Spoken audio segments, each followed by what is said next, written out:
அவமானம் சாமி. அவமானங்கும் போதேவும் அது ஒரு அசிங்கமான பேச்சுன்னு நினைக்கிறாங்க தங்கம். கண்டிப்பா கிடையாது சாமி. தங்கம், இன்னைக்கு உன்னை அவமானப்படுத்துறாங்களா? கொஞ்சம் பொறுத்துக்க தங்கம். வலிக்குதா? தாங்கிக்க சாமி. நாளைக்கு நிச்சயம் நீ ஒரு நாளைக்கு உண்மையிலே நீ நல்லா வருவ தங்கம். ஆமா சாமி, நீ நல்லா வருவ. ஏன்னு கேட்டா உன் தன்னம்பிக்கைக்கு அவ்வளவு சக்தி உண்டு தங்கம். உன்னை யார் அவமானப்படுத்தினாங்களோ அத்தனை கண்களுமே வெக்கப்படும் தங்கம். வாழ்ந்தா உன்ன மாதிரி வாழணும் அப்படின்னு இன்னும் உதாரணம் காட்டும் தங்கம். சத்தியமா சொல்றேன் தங்கம். அவமானத்தை லேசா நினைக்காத சாமி.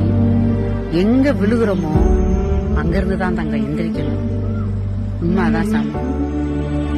எங்கனக்குள்ள நீ அவமானப்படுறியோ என்னோட பதிவை பாரு தங்கம். உண்மையிலே சாமி, உனக்கும் எனக்கும் இந்த பதிவு புரியறது மாதிரி யாருக்கும் புரியாது தங்கம். வெற்றி நிச்சயம் தங்கம். கண்டிப்பா ஒரு நாள் நீ ஜெயிப்ப. எனக்கான ஒரு பதிவை அன்னைக்கு நீ போடுவ தங்கம்.